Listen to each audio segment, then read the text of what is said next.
no monarch as a permanent residence of this building. First time that the publication of the royal accounts has included the amount of tax paid by a British monarch. King Charles supposedly gave his wife of nearly 20 years just 48 hours before everything fell apart. Not because of divorce, not because of a private argument, and not because of some ordinary palace scandal. According to a viral story that exploded online, this was about secret offshore accounts, hidden money, and a betrayal so serious it forced the monarchy into emergency action. And for a moment, millions of people believed it.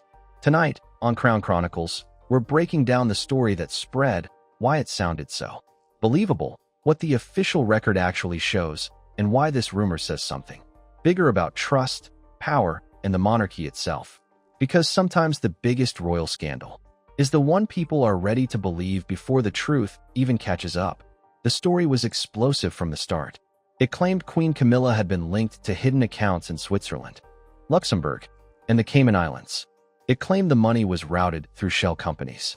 It claimed palace officials uncovered it during a financial review. And in its most dramatic version, it claimed King Charles reacted so forcefully that Camilla was effectively cut off from royal standing almost overnight. Now stop there, because whether you believed it instantly, doubted it immediately, or just felt that strange sense of, honestly, I could see that happening, that reaction is exactly why this story spread so fast. It had everything a viral royal narrative needs: secrecy, money, institutional panic, a wounded king, and a woman whose public history has always carried emotional baggage. This was not presented like gossip. It was presented like a leak, like a private briefing, like something the public was never supposed to hear. And that made it irresistible. But here's the real question. Was any of it actually verifiable? Before we go further, if you like royal deep dives told in documentary style, hit like, subscribe to Crown Chronicles, and turn on notifications. If this kind of story fascinates you, you're in the right place. One reason this rumor worked so well is that it didn't sound messy. It sounded organized. It came packaged with exact dates, specific legal language, named jurisdictions, detailed timelines, descriptions of meetings, even hints of constitutional procedure. That level of detail creates a powerful illusion, because most people assume something simple. If a story is detailed, it must be sourced.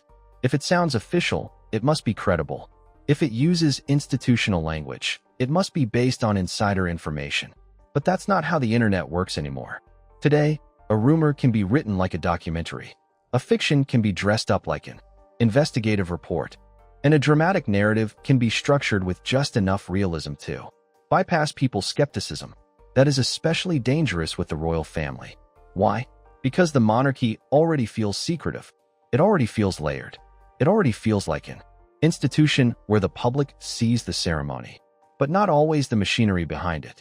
And whenever people feel shut out from how power works, they become far more vulnerable to stories that claim to reveal what's really happening behind the curtain. That's exactly what this rumor offered. Not just scandal, but access. It made viewers feel like they were hearing the truth beneath the polished palace image. And that is catnip for an online audience. Now let's step away from the viral version and look at what official sources actually show. On the official royal family website, Camilla is still listed as the Queen. Her biography page describes her public role as supporting the king in carrying out official duties. Source: and official royal press materials continue to refer to the king and queen, which directly clashes with the claim that she had been stripped of status in the way the rumor describes. Source: that doesn't automatically prove every discussion around royal finances is meaningless. It doesn't mean public figures shouldn't be scrutinized. And it definitely doesn't mean the monarchy is above scandal. But it does mean something important. The most dramatic version of this story runs straight into a major credibility problem when it meets the public record. And once a story claims parliamentary intervention, constitutional consequences, and a historic break at the center of the monarchy, that matters. Because if an event of that magnitude had happened exactly as described, it would not live only in viral narration and social media speculation. There would be a much clearer trail.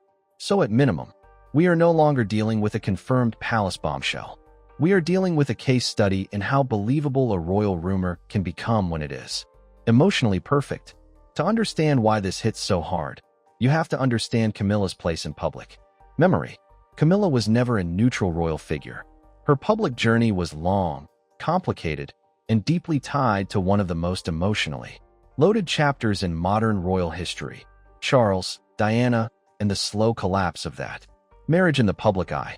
For years, Camilla was viewed through that lens. Even after marriage, even after service, even after gradual public rehabilitation. By the time Charles became king, Camilla had achieved something many once thought impossible: institutional acceptance. She had a defined role, a visible place in the monarchy, a level of legitimacy that had taken decades to build. But here is the key difference. Acceptance is not the same as affection, and tolerance is not the same as trust. That matters because stories like this don't spread fastest around figures people fully adore or fully ignore. They spread around figures people still feel unresolved about. Camilla sits exactly in that space. For many people, she remains a royal figure filtered through memory, grievance, and unfinished emotion. So when a scandal narrative appears, it doesn't land on blank ground. It lands on years of emotional residue. And once that happens, people don't evaluate the story only with logic. They evaluate it with history. Then there's the Prince Andrew factor. Any story that links itself, even indirectly, to Andrew becomes instantly more combustible. Why? Because Andrew's public reputation has already collapsed so dramatically that his name acts like a credibility shortcut for scandal. The moment he appears in a story, audiences become more willing to believe there's another layer beneath the surface. That does not make every accusation true, but it does explain why the rumor gained momentum. It wasn't just telling people that hidden money existed. It was giving them a scandal map they already recognized. A damaged prince, a vulnerable institution, a royal family hiding complications behind ceremonial calm, and a king forced to choose duty over loyalty. That narrative felt familiar, and familiarity is powerful. A story doesn't have to be proven to spread. Sometimes it only has to feel like the next logical chapter in a saga people already think they understand. Quick pause here. I want your take. Comment below with just one word: rumor, if you think this was mostly viral fiction, or scandal, if you think stories like this spread because the monarchy has left too many unanswered questions over the years. And if you haven't already, subscribe to Crown Chronicles for more royal analysis like this. What gave this rumor its real emotional force wasn't banking language. It was heartbreak, because Charles and Camilla were never just another royal couple. Their relationship was one of the longest, most controversial, and most publicly tested love stories in the modern monarchy. It survived decades of scrutiny, hostility, mockery, institutional pressure, and personal fallout that would have broken most people much earlier.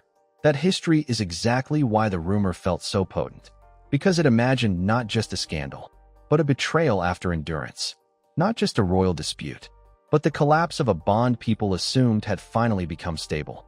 It invited audiences to picture a king who waited years, risked everything, fought public opinion, and ultimately made one woman central to his life, only to discover she had been hiding something devastating.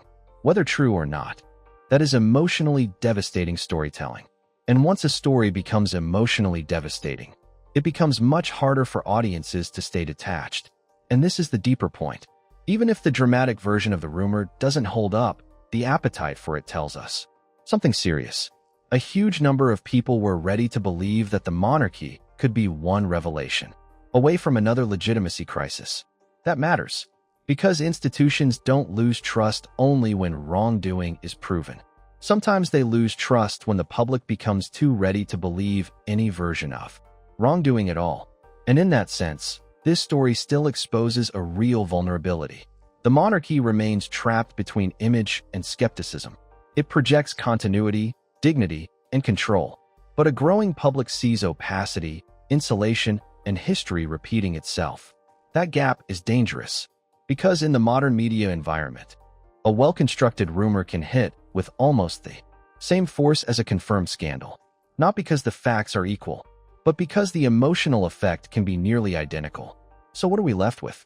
A story that may not stand as fact, but spread because it felt psychologically true. A monarchy still carrying enough historic baggage that even the most extreme claims can sound plausible. and a public that has learned to assume there is always more happening behind palace walls than anyone is willing to admit. That may be the real warning here. Not simply that scandal can damage the crown, but that in the digital age, suspicion can move faster than proof. And once enough people believe the worst, the damage begins long before certainty ever arrives. In royal life, perception is never just background noise. Sometimes, it becomes the story. If you want more royal documentaries, palace breakdowns, and deep dive analysis, hit like, subscribe to Crown Chronicles, and I'll see you in the next one.